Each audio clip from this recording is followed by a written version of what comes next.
So hey everyone, welcome back to my channel. I'm Yoon, and my word, has it been so long since I've last uploaded.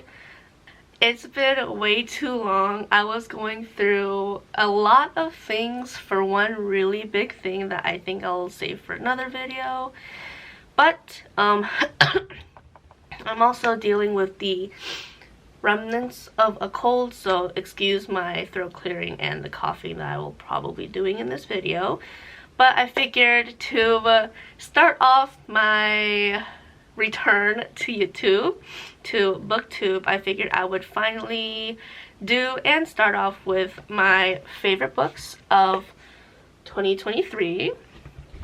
And let's get started. Surprisingly, so I'm gonna save my number one for last, though if you guys have been with me on my in my channel the past year, I think you will have a very good idea of what my favorite book is, like my ultimate favorite book. But let's get started. So I had to rewatch the short I posted, and one of them was a bit of a surprise because it was a good book, but I don't think I would include that in my favorite book anymore, but I figured I would still talk about it. And it is A Study in Drowning by Reid. This one I do think was a beautifully written book, and it does deal with topics and themes that are still relevant today, and I did think the book did a really good job with it. But I don't know if I would consider this a favorite book anymore. However, if you do like dark academia vibes, and if you like a touch of magic and whatnot, I do recommend this book. It is a really good book. I would probably reread it, but well, from my memory and whatnot, I don't know if I would consider this like a personal favorite, but it is a good book. So, and let's start off with one of the older ones I read earlier in 2023, and it is Silver Under Nightfall by Reid Chupeco. I want to say I read this maybe like March to June, and it's a really fun book. Okay, so this one also, wait, check out this cover. Isn't it absolutely gorgeous? Like, I just love the art style, just the art style, and then the way, like, when you know this is a vampire fantasy action, it just seems to fit. I don't know how else to say it, but basically this is an epic urban fantasy where there are vampires. Our main character is a vampire hunter, and it's set in, I want to say, a fantasy Victorian era, and or something like Victorian steampunk. No, but anyway, so our main character is a vampire hunter. He is an outcast, but he is also the son of a very prominent leader in the vampire hunting community and like noble families and whatnot. But there starts to come out a new sub-race of vampires, and that, my friends, is vampire zombies. So that is a whole other level, but these vampire zombies are actually literally unkillable except for one vampire. This one vampire is the only one who can permanently kill these vampire zombies, and that is because she can harness, or either can harness the sun or has sun powers. But because so basically she's the only one who can kill them, and then he gets entangled with her and her fiance. So this is a poly romance, so if that's not for you, just to let you know, there is one portion where there is quite several explicit scenes. Again, if it's not for you, I think you can just skip it. You don't miss much. You don't miss out on much. But yeah, It was very, very thrilling, very, very fun to read. There was some sci-fi, like science in here that did feel really hard to get through.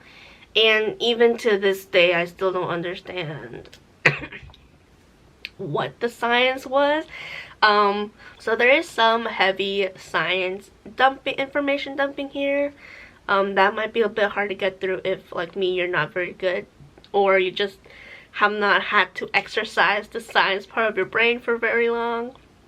But yeah, so the thing that I really enjoyed about this book is that, so it's 500 some pages. I read it in like 4 to 5 hours, and that's because it's so fast paced, like, but it's also cinematic. This is, I want to say, one of the best books for action fantasy. Like, Chupeco is just so good at writing it in a way that makes it very vivid to picture it as a movie. Like, it's just extremely cinematic writing, and it's just so well paced and well described. It's just like reading an action movie, and I had so much fun reading it because of that very aspect. So if you love vampires and you love action and you love a character with a scythe, I would recommend Silver Under Nightfall by Chupeco. But if you don't like poly romance, explicit scenes, however, those scenes I say you can skip because, like, for me personally, I feel like it was more condensed into like 1 or 2 chapters rather than there's a lot of sexual tension, but the actual scenes I would say are condensed into like a chapter or 2, and you don't miss out on much by if you were to skip it. But yeah, if you're not the biggest fan of heavy info dumping, particularly for something like that sounded very scientific, this also might be a bit of a hard read, but I would still recommend you give it a try if you like the other aspects that I did mention Hi everyone, editing Yoon here, and I totally forgot about this one other book. I forgot about it because I don't have the physical copy with me, and but that was literally it. But my one other favorite book of mine in 2023 is Half a Soul by Olivia Atwater. Was one of my favorite. It was actually one of my top reads, I think, but it was just such a cute romance centered book. So you guys know I'm not very good at like getting behind the romance, but Half a Soul is just so cute. It's the dynamic that I love to read about, where the guy is grumpy but he does really like her, and the girl she has like a very firm attitude. Like, she is very confident in herself. She doesn't bend over, but she's also not too aggressive towards the male. So it's a very nice, well-balanced, well-written dynamic that I just thoroughly enjoyed. And the guy is kind of a bit of loser vibes, that I'm assuming is where the comp title of Howl's Moving Castle comes from. But the dynamic between the main couple is so freaking cute. I love that book. And that one, I have to say, is probably one of the only romances that I liked, and the only main genre of romance book that I read and enjoyed. So I would highly recommend it. It's also a bit whimsical. It's got some fae in it, so if you want a bit like of a more of like a touch of fantasy and whimsical cute vibes, I would highly recommend Half Soul by Olivia Atwater. And the next one is a bit of a surprise because I genuinely wasn't expecting to like it to the extent that I would consider it a favorite of 2023, and that is City of Nightmares by Rebecca Schaeffer. So this one, first of all, has a freaking pterodactyl here, and this is the Fairy Loot edition, so they have like the hardback, but or like freaking here. So basically this is This is a YA urban mystery fantasy. Mystery, I'm not really sure, but our main character, Ness, so the city is kind of based on Gotham, so there's a lot of crime, corruption, murders, did I say crime? A lot of just like bad stuff happening. And if you know Gotham or watched Gotham or like Batman and stuff, I'm assuming you probably can get a better idea of what I mean when I say that. But so basically, our main character lives in such a city, and in addition to this sort of city, there's also this phenomenon going around called, I think they just call it nightmares. But basically what happens is if you go to sleep without taking some sort of medication or drink or something that prevents you from dreaming, you will dream more like you will have a nightmare, and then you will 100% turn into your worst nightmare, into your worst fear.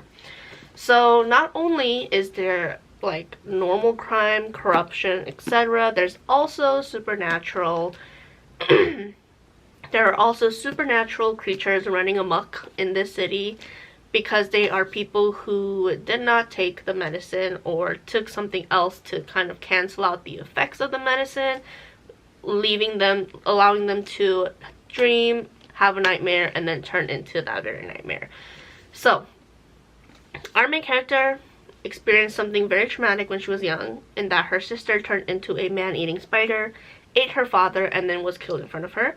So she's developed a very, very intense fear towards anything nightmares, which kind of gets in her way because she works for this cult that everybody knows is a cult but her, in which they try to help people recover from nightmare experiences, but also they're quite deep in helping nightmare related cases. And an interesting part about this is that not every person who turns into a nightmare is going to become mindless. There's actually people, like nightmares, who are living within people and everything like that. So it's a very complicated, very interesting city and just society that the book is set in. And our main character gets involved in a deeper conspiracy concerning the cult she's working at, the city itself, the nightmare phenomena itself, as she gets caught into a boat that explodes, and she and another boy are the only ones to survive it. So I feel like I said nothing about City of Nightmares, but also a lot.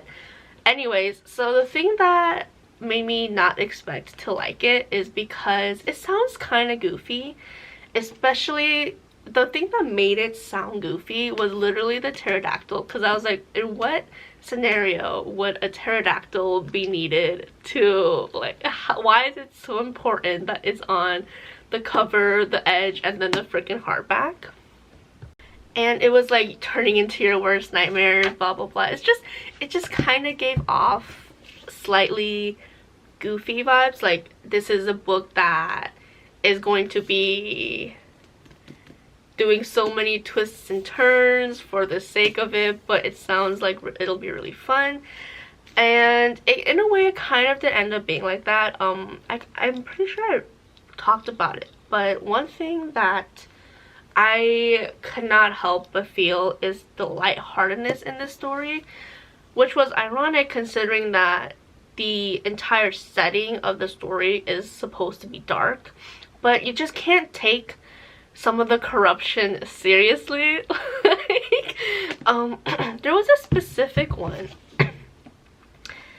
in which, oh gosh, there were several moments where you just could not take the corruption or crime or stuff like that seriously, because there was just a level of not disbelief, but there was a level of, dang it, there's like a specific word I haven't, but there's just some sort of level of, oh gosh, this is gonna haunt me. Anyway, there's just like some sort of level of silliness that it ruins the effect that I believe might have been the original intent of like being really delivering the fear that's within the city, within our main character, and just having to deal with corruption, crime, monsters all the time. There was just some level that just made it goofy in the end and not as serious and dark as I feel like it was trying to be. But because of that, it was very fun. It was actually kind of funny to read some of these things. But also, I will say, I surprisingly really liked the relationship between Ness and the guy that survived the boat. I actually don't know if it'll become romantic. I do get the sense of a potential love triangle in the sequel, but the foundation and the way it built up on friendship first, I thought was really solid. It was actually really cute. I love the support they grow. They end up like, the way they end up supporting each other. And yes, it was a very overall extremely fun, low-key, goofy fantasy read. I would recommend this. It's a very fun. I think the funniest thing though was how the pterodactyl is on this special edition 3 times, and in the original cover at least once, yet it does not play that large of a role. Like, I don't know why it's there. And there's like 2 things that crack me up is that the sequel has a freaking T-Rex on the cover, and the author themselves had said that the pterodactyl gets some sort of character development arc in the sequel, and I'm like, what could that possibly mean? But yeah, so very fun book. And so I have 5 to 6 favorite books, because I talked about A Study in Drowning, but now I'm like, I'm not sure how much, if I would actually consider that a favorite. So this is my third or fourth, and that is Ita, Yellowface. This is the Fairy Loot edition, so they put it here, so let me just, there we go. And this is Yellowface by R.F. Kuang. I'm pretty sure everybody within the book community should know what the book is about, but if you are a new viewer or reader, hello, welcome to my channel. But this one is a literary thriller, and this one explores I think R.F. Kuang herself says she's like calling out the publishing industry. So basically what happens is our main character, the one we follow, June Hur, is a white woman who's struggling to achieve the success she desires and believes to be an author.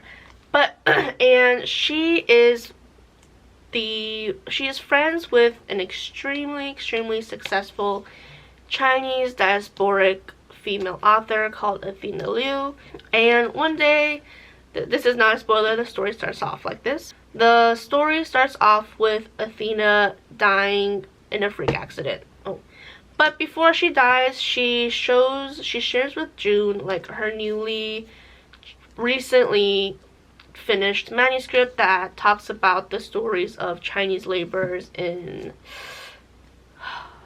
World War I. Oh gosh, my memory is so bad. I even wrote about this. World War I.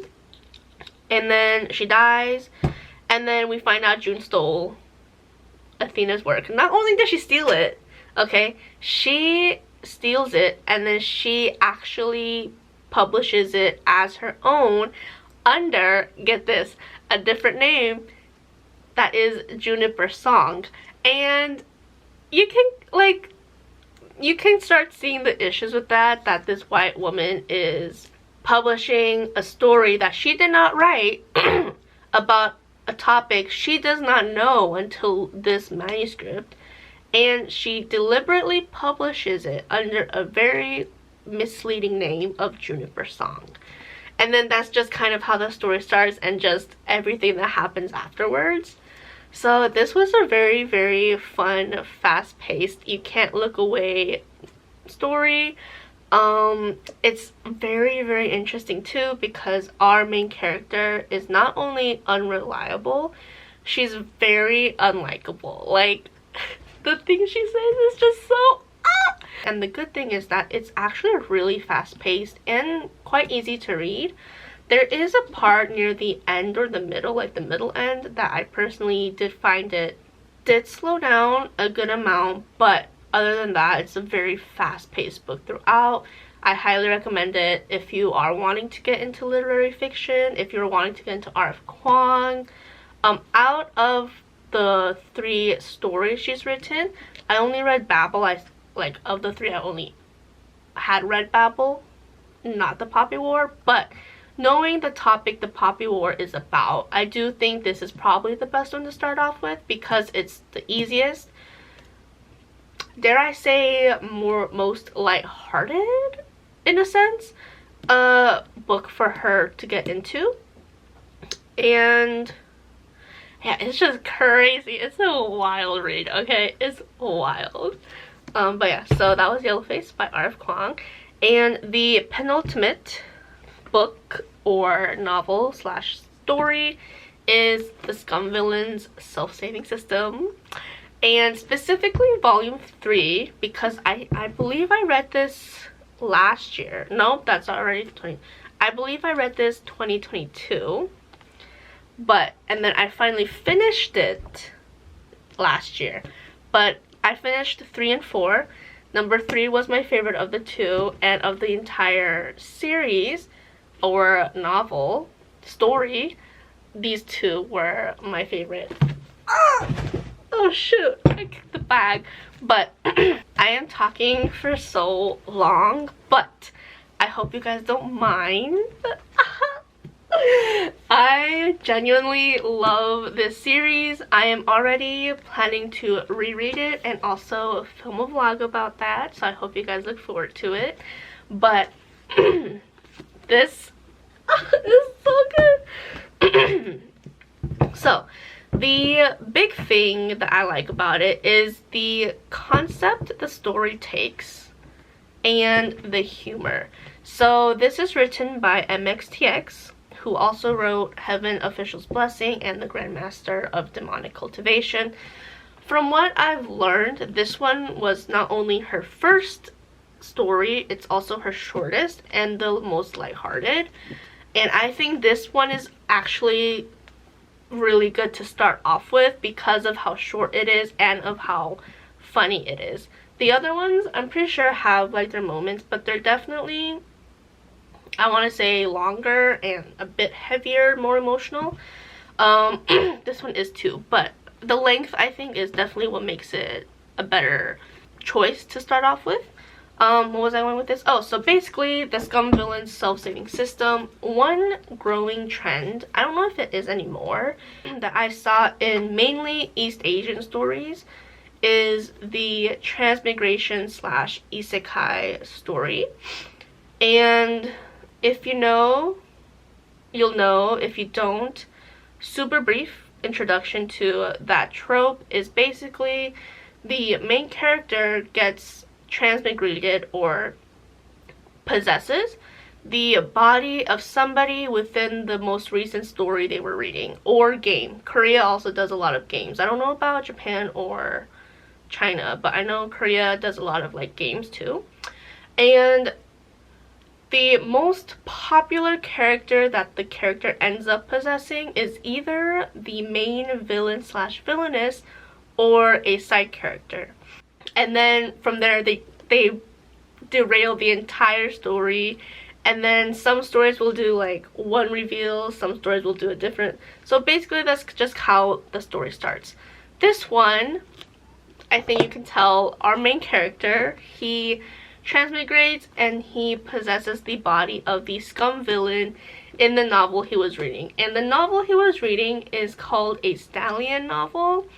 And from what I've managed to understand from what I read, a Stallion novel is basically like a Gary Sue story where the guy also manages to collect like this like huge harem wives and whatnot. And then this one in particular is like just a lot of explicit scenes. So our main character dies swearing out this novel, and then he gets transmigrated into the main Scum villain that caused the protagonist in that novel to basically become a bad, awful person. And his job now is to fix the story, basically fix the plot, like fill in plot holes, add more character depth to both his own character and other characters, blah blah blah, but he still has to follow along with major plot points. And it's so funny because our main character, the character he possesses is very different. So while he manages to maintain somewhat the cool, collected, sharp, strict image of the original character, inside the inner monologue is just screaming and freaking out. So our main character is such a mood, and he's so funny. And the funny part is that, I won't say it just in case it is somewhat of a spoiler, but we just see how the plot derails, but how our main character is just like freaking out the entire time. And yeah, it's a very fun book. This book is when it gets emotional, okay? Like so this is the last volume. There's technically 3 volumes for the main story, and then the 4th volume is the epilogue and short stories. And oh my gosh, this one just, if you watched my very first 24-hour readathon, you'll see that I teared up when I was reading this one, because you just find out about the original villain character and just how he came to be, and you're like, oh my god. But it's an emotional roller coaster because it's funny, but then you'll get sad, and then it'll get like dark or like whiplash and everything. But I do, if you want to get into Chinese danmei, or just or if you want to try reading something new, I would recommend this one. It's very, very funny and very emotional. Ugh, I can't wait to reread it. And then finally, for my last one, I am so excited. It's The Red Palace by June Hur. If you suspected this one, you were correct. Okay, so what I need to reread it.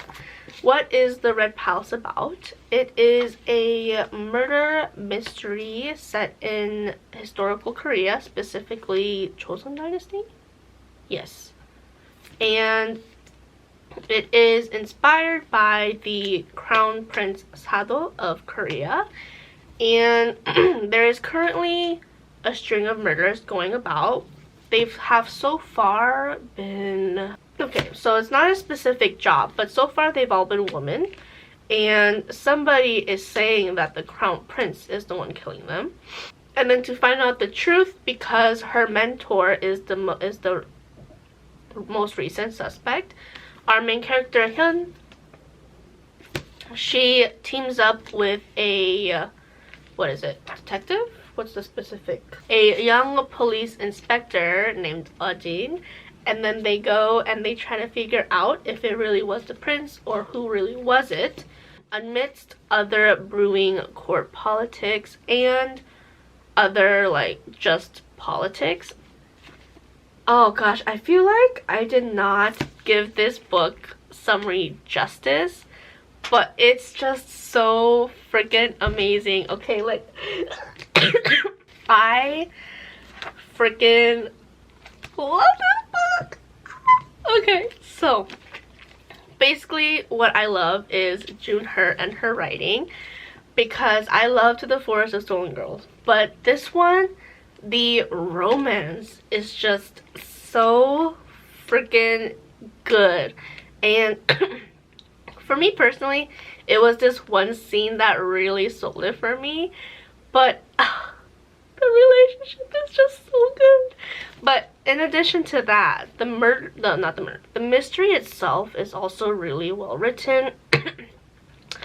And she's just so good at setting the vibes and the mood throughout the entire story. Like, I don't know what she does or how she does it, but she's just so good at setting the really tense, the kind of scary, stressful mood that you would get when you're watching a character in the movie basically trying to spy or sneak around and then they might get caught. Like that really high stress scenario. I feel like there's a term for it, but she's just so good at setting up that mood and those vibes and the relationship between the two.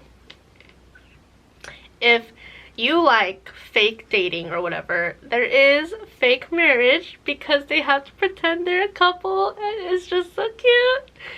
I will say, for me personally, the romance did overshadow the mystery, and I think that's just because this is the very first time in a very long time, ever since